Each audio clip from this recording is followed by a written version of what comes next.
Welcome. Thank you. Good morning. How is everybody? Good.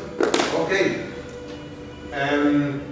Well, I'm happy to receive you here to this one-day seminar.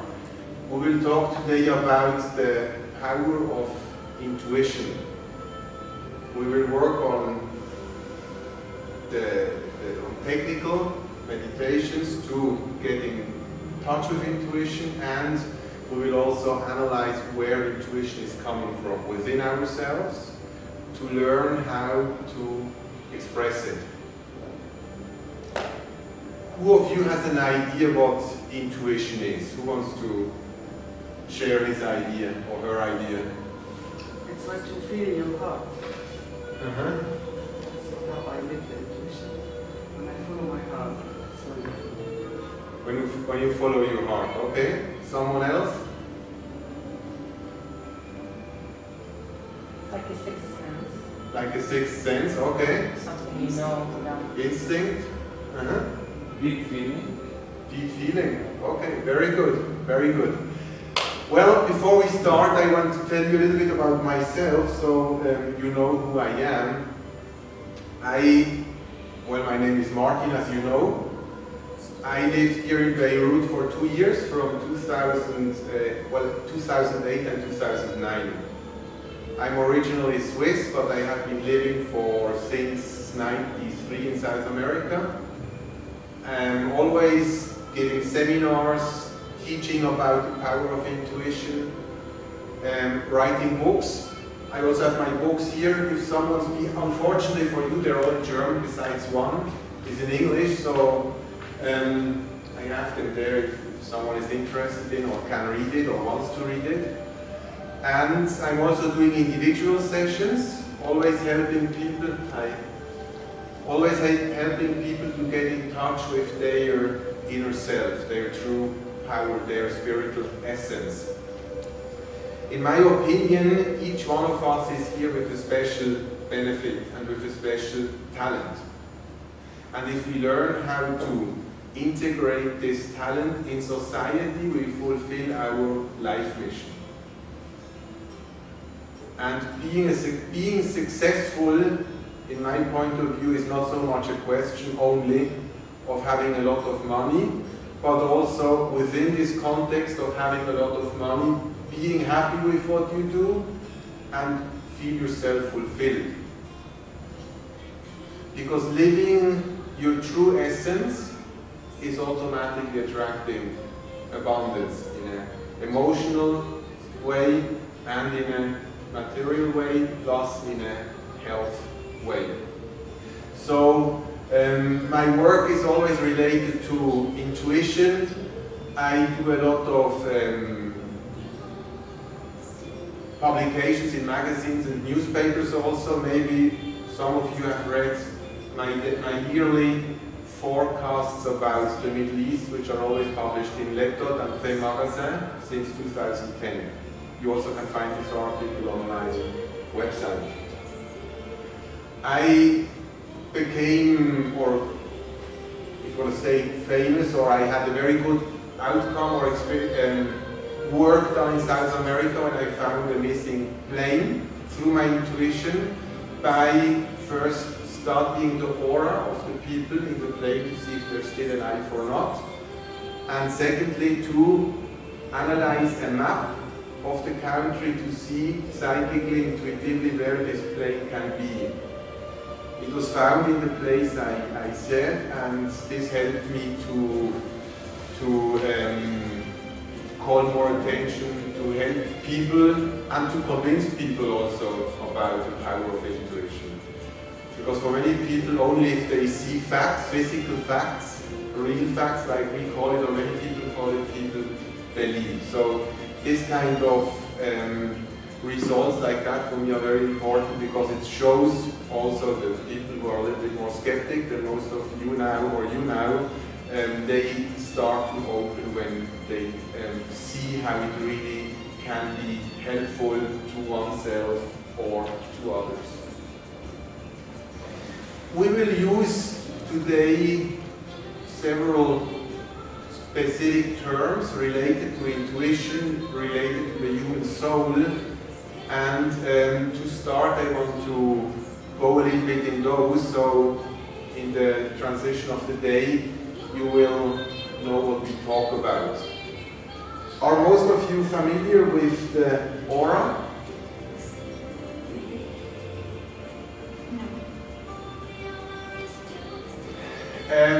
The aura is an energetical body around the physical body and inside the physical body.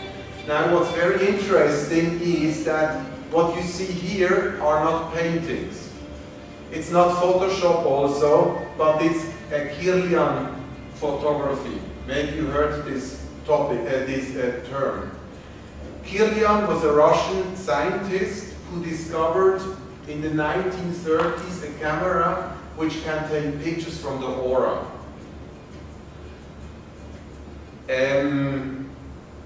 In old paintings, for example in old Christian paintings, you often see around holy people a light, which is nothing else than the aura, because people, holy people or energetically strong people have a strong aura and can be seen faster. So that's why in the old history the painters drew people with a strong energy with their aura. Simply because it was also easier to see it. Now, what's interesting in the aura is that each one is unique. You can see here 6 different pictures with 6 different auras. The aura consists of colors, and each color has another meaning. For example, a creative person has other colors than a scientific person. A person with a lot of healing power or psychic ability has other colors than someone who is manual, technically very good and talented. So by that you can see on someone's aura what his talents, his energies are, what his weaknesses as well as his fears or insecurities are. Now, our aura, and this is why we talk about it now, our aura has her own intelligence. And this intelligence is called intuitive intelligence.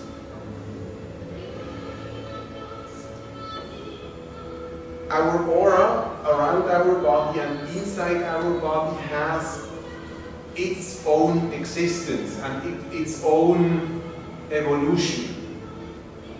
Believe it or not, but our aura is even independent from our physical body. For example, when we sleep or when we do meditations and we do astral traveling, our aura leaves the body and goes to somewhere else to experience whatever the soul has to experience. On the other hand, our aura is also existing before we are born even. It happens quite a lot in sessions. Hi, welcome. It happens quite a lot in sessions when I read people, when I do individual consultations, that I see behind a woman or a man the soul of an unborn baby. So you see already the soul of this baby, the aura of this baby, before it's even physical existing. And the same happens when the person dies. I'm sure you heard about ghosts. You know about ghosts. So from that point of view, we suddenly understand very easy and logical what a ghost is. Because a ghost is nothing else than a human being without, or an aura without a human body. Imagine yourself, you and your aura, and when you die, you fall, and what still stands is your aura. And the aura moves on and goes to any other place.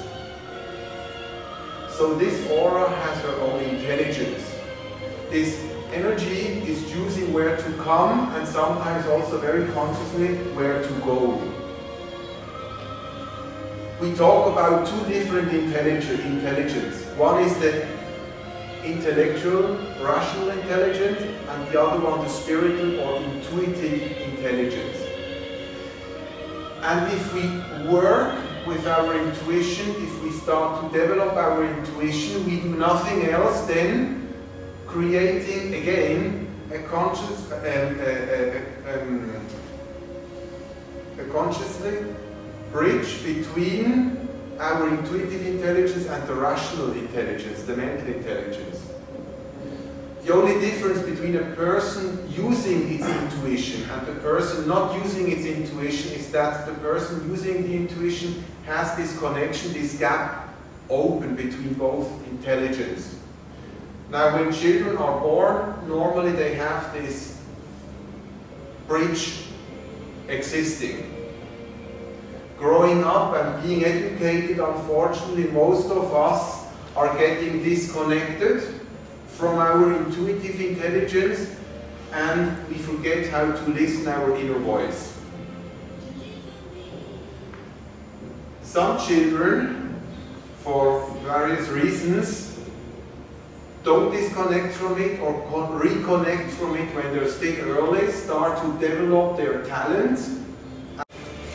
The chakras are like the organs of our spiritual body, the aura. Like our physical body has organs, stomach, heart, brain, lungs, to function healthy and correctly. Our aura body has its organs, and those are the chakras. Now when we talk about intuition and our inner voice, which is the same, we mainly focus on the 6th chakra, the 3rd eye, which you see here on the front head, and the 7th chakra, which is on the top. I'm sure you heard about the 3rd eye. We will later on go deeper in that. The 3rd eye is our intuitive eye. If you want to go back to the metaphor from before, we could say that the 3rd eye is the radar or the GPS in the boat.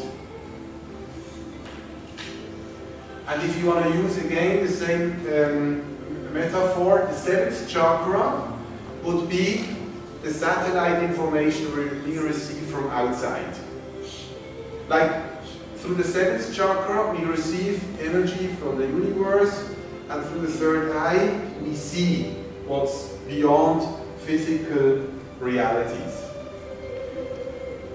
We will do meditations today also to activate our chakras, mainly those two, because that are the ones we need. Who is familiar with the chakras? Raise your hand. Okay, so that's very easy. We will mainly work with those two. We are now doing a meditation to activate them. The meditation will be guided. You don't need, you can stay as you are. Important is that you sit comfortable. What is very important if we meditate is that we can breathe comfortably. So for women normally it's easier than for men. A tight belt is not very good. The meditation we do now is to activate the chakras, but at the same time also to clean our aura, the aura energy body we saw before. This meditation I would recommend you to do every morning, which I do too, because it really helps you to open your chakras, mainly your 3rd chakra. And if you have a job which gives you freedom to decide yourself, or you have to work, or you work with people, then it's very important to use your 3rd eye. Imagine yourself being a teacher or a therapist and not using your intuition. Or even working in a bank also, receiving clients, and not working with your intuition to sense where your client is and what he needs, or what you can propose or what better not. Your intuition can tell you that. And opening your 3rd eye is actually almost the same like opening your two physical eyes early in the morning. When you wake up, there is this gap of time between waking up and opening your eyes. Sometimes it's a couple of minutes or even seconds, depending on your agenda. But then, with your third eye, it's the same. When you meditate, what you do consciously is like opening the third eye, like you open your two eyes in the morning. And then you start to feel or to sense or to see energies around you or even within you. Good. Of this organ of the pineal gland. In Europe, in the USA, Old Greek, Mirama, the big one, Asian again,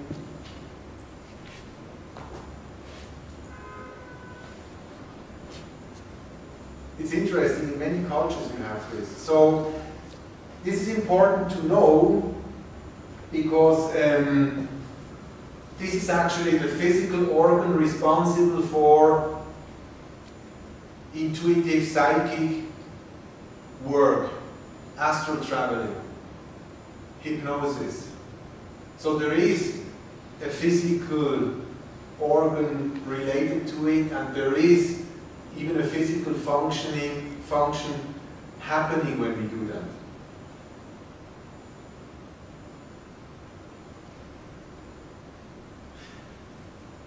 That's also why it's better when we meditate in the night, because we have less sun, so we have less influence from outside, because it's not only the sunlight which underactivates the pineal gland, but it's also inputs from outside, like TV, cars passing by, all reactions and flashes, all kinds of flashes of light input, but also information, visual information.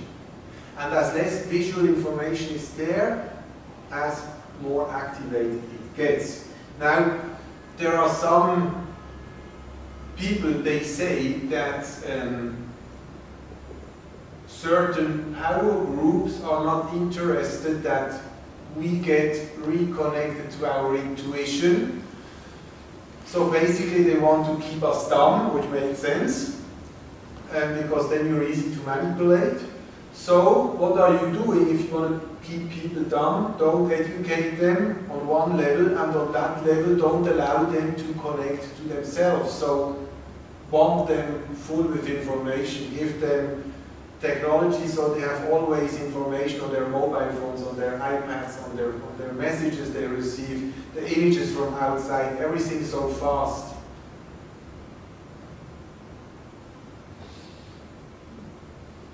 So, if you want to work with your intuition, it's important. It should all be, it's not that it should. It has to become a practice and almost like a habit to do everyday meditations, to go every day in silence and in darkness, in terms of closing your eyes, meditating to train your pineal gland. It's like you cannot become good in sports if you don't do your daily exercises. You cannot learn a language if you don't sit down every day. And you cannot build up your intuition if you don't work on the different techniques you have to. Here, the voice of the higher self can talk to us, and that's what we just are talking about now. Your intuition can show itself through images, through feelings, as a voice. Body, by body I mean physical reactions like pain, heart pressure, shivering sensations in the hands or in the stomach, hearing, like really like a voice inside your head, and this voice really is different from the voice of your thinking, and smelling. Smelling is the one which is less strong of all of them. But it doesn't, that's why I say it doesn't matter, none is better than the other one. And it can be a mixture of everything, and sometimes it can be more of an image, and then it can be more of a feeling, and in the last reading or channeling, it can be more of a body reaction. It can also shift back and forward. So it doesn't matter what it is, important is that you feel that you improve and that the messages are coming clear, coming through clearer, more clear. Someone else experienced something new, different? It was more spontaneous, more fluid this time. Mm-hmm. Because there is more trust, it's also more fluid. Yeah, less judgment. Yeah. Less self-judgment. That's very important, less self-judgment, because that means you think less about, and you remember what I told at the beginning, as more as you do, as more trustful you are, because you get good feedbacks, you hear that what you say is good, and as more you do, you get more confident. Something else interesting which was different from the last time?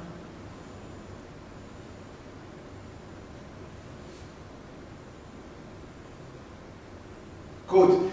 Now another important aspect is the receiving. What I told at the beginning, that we are receiving energies. We saw it when we saw it on the image. When we receive a message, we receive this message as an energy.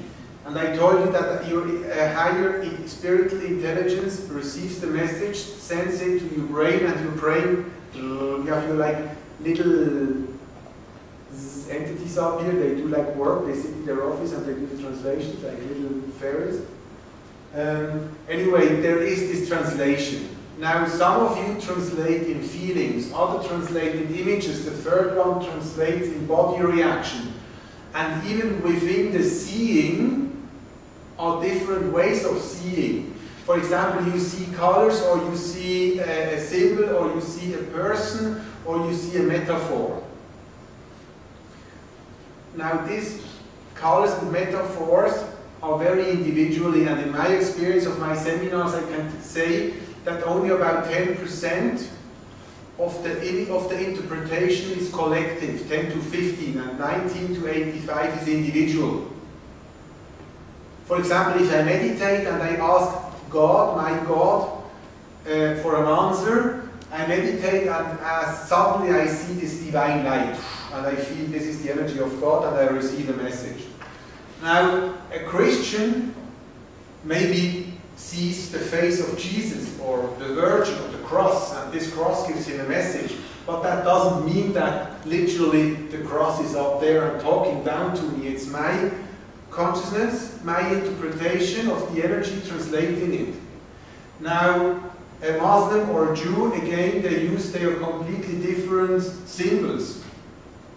In Iran, the chance that someone going to see Jesus is probably not so big. Or a Jew, the star, a Muslim, the Star of David, probably also not so much. So we interpret the energy according to our understanding. And the same with colors. I have been asking several times, Martin, what means that color? Martin, what means this color? Now there are two ways to answer this for me. Either, I also did that, I asked the person, well, tell me what means the color for you, what does it mean for you? And then the person meditated for a minute, it means that and that, look, we had the answer. Or I interpreted it, like in your case, but then I didn't interpret it because I knew exactly what her colors and symbols mean, but psychically I connected to this momentum of question and I answered in that specific situation. So if I answer pink to you, it's not necessarily the same exactly like you, because your question is different than yours, and the answer is different than yours. Of course, there is this 10 to 15% of collective interpretation of what pink means. But everything around it, the big part, depends on the feeling in that specific situation. You understand what I mean? And that's tricky when we work with our intuition. Because it's not working with our intuition, it's not a science which is like written in stone. It's so flexible and it's completely different from moment to moment. But this is how the intuition makes herself seen or felt. Now I want each one of you to take a paper, write down these 6 aspects, and more or less give a feeling, a number or a percentage, whatever you want to do, how strong you see each one of them right now where you are today, and after doing what you did.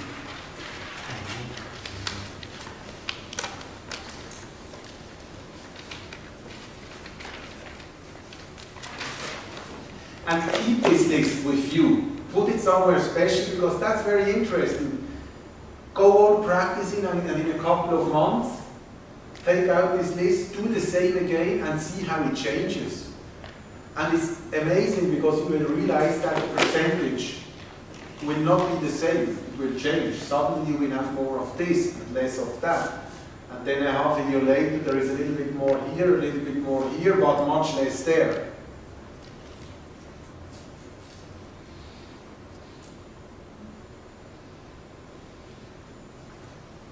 It's not there.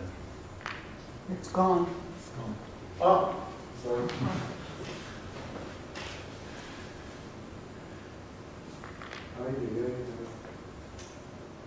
This shows.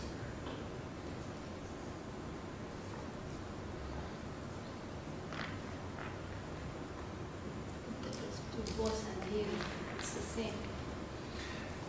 Yes and no, because your voice is more like inside you.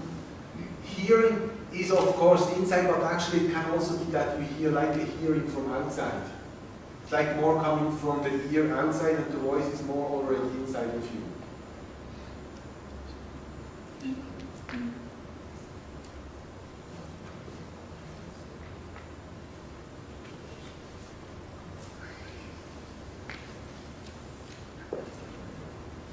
Good.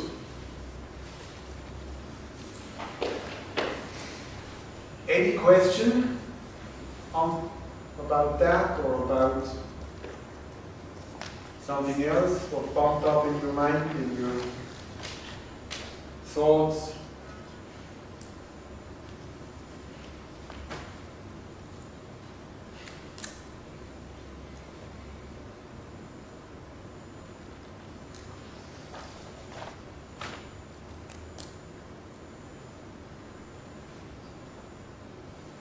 Will you be telling us how to pursue this after the seminar, after today?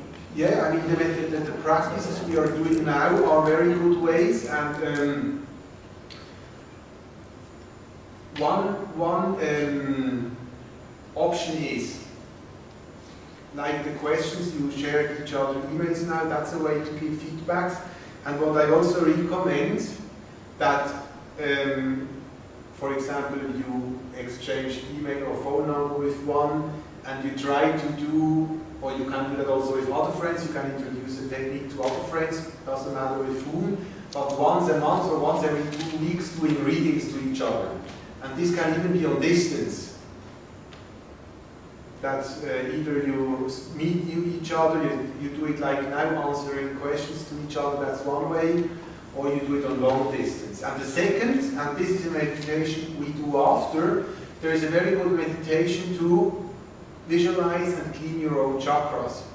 And that's a powerful meditation because like that, it's almost like you look inside of yourself to see your chakras, you see which ones are changing, if they're better or they closed a little bit.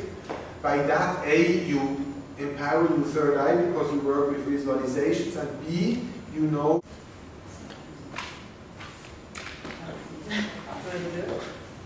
what we do now. That's freezing.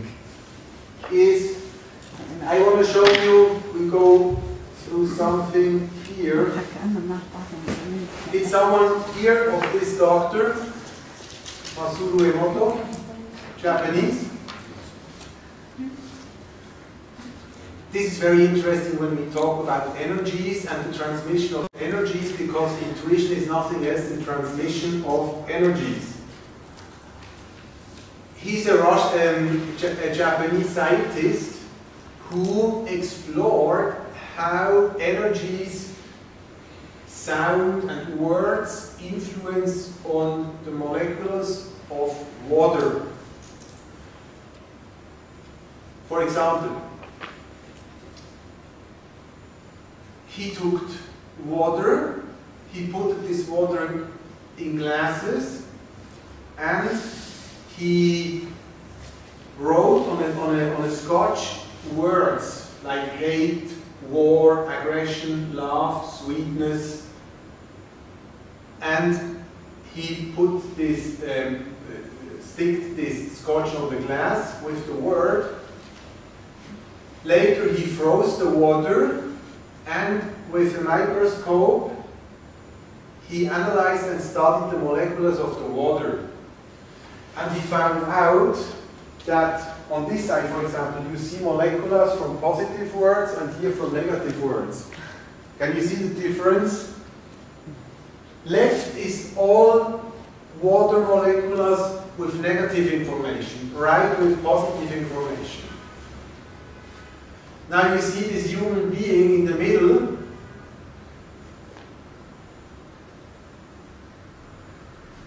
We are much more water in our body than anything else. 75%. 95%.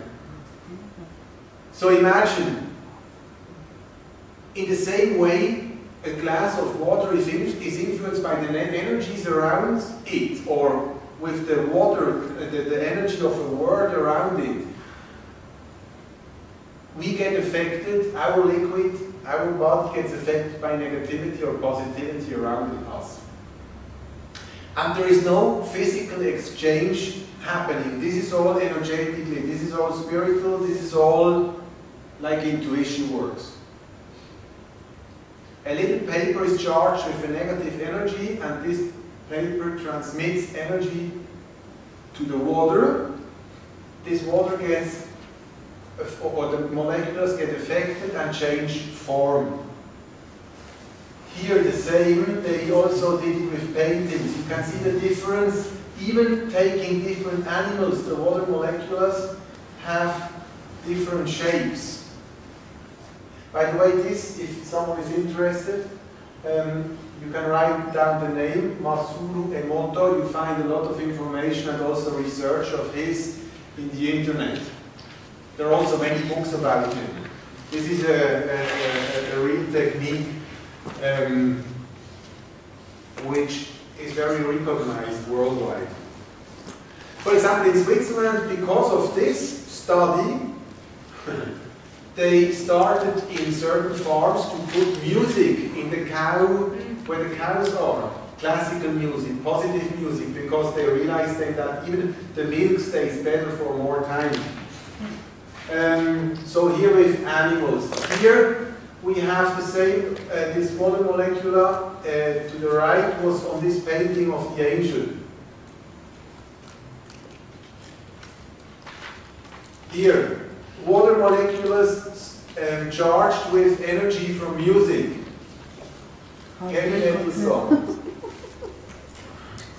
So imagine, this is what is happening with your body when you listen to music, different music. And we talked about meditation and the Om before, what you do when you meditate or yoga. This is happening on a physical level in your body, but also in the same way your aura starts to change through this vibration. Because imagine, if already the water is getting affected by energies, how much faster your aura is getting affected by that. Here, water charged with emerald, and that's what healers are doing with this, exactly with this energy healer are working. Can I share something? Yeah. Me and a friend, we have a Lebanese company. We do flower essence, like Dr. Bach, and energy essences. And it's the first time in the world we go into holy places in Lebanon. We put the water and we collect it and we preserve it. And we are using it for the chakras. So we've discovered that many places in Lebanon. are carrying an energy for specific chakra. And we have Very very nice. good results. Very nice. Najma essences. Najma essences. This is an experiment you can do yourself. These are two cups, straws, with cooked rice inside, closed. On one is written love you and on the other hate you. You do both in two different rooms, and whenever you're angry you go in the hate room with the rice, and if you feel happy and blessed and full of love you go to the other one. And you will see that the one you write hate to changes after 10 days to 2 weeks, meanwhile the other stays much longer good. The same you can do as well with meat and water. Take raw red meat, cow for example, 2 glasses, water, and then put meat in the water, and on one you write love you or love, and in the other one hate, hate you, whatever. You put it in 2 different rooms. You charge the 2 glasses with the different energies, and you will start to smell the difference of the 2 glasses. That's something you can do in your home. It's very easy and it's amazing how it works. You will start to smell the difference. This I show you to make you a little bit understand how energies flow. So for the hate you one, you could just be angry, right? Yeah. So find someone to hate. No. When you're angry, even when you I get angry, I can't hate. even when you come back home from traffic jam, 2 hours, like then, and you're exactly. I love this movie. This I show you to because it really shows you how energies flow and how important is what we think. And this is exactly also this is a good example for how aura intuitive reading works. Is it with water the rice? Huh? Is it with water the rice? No, this here is cooked rice, not just rice. Cooked rice. Yes. Just regular cooked rice. Yes. Without water. And how do you block it from you? Without water, right? No, you cook the rice here. You cook the rice and then you put it inside the rice. If you use so much energy and it goes into the hate you one, the next time you're gonna, even if you're not angry, you're gonna step into that area, you're gonna feel angry. Yeah, this is the risk. How do you block it? No, because this applies to humans too. Yeah. If you are working with somebody who's so negative and you feel his bad negative energy, it is transmitted to you. Yeah. So how do you block it? Okay, let's do a meditation to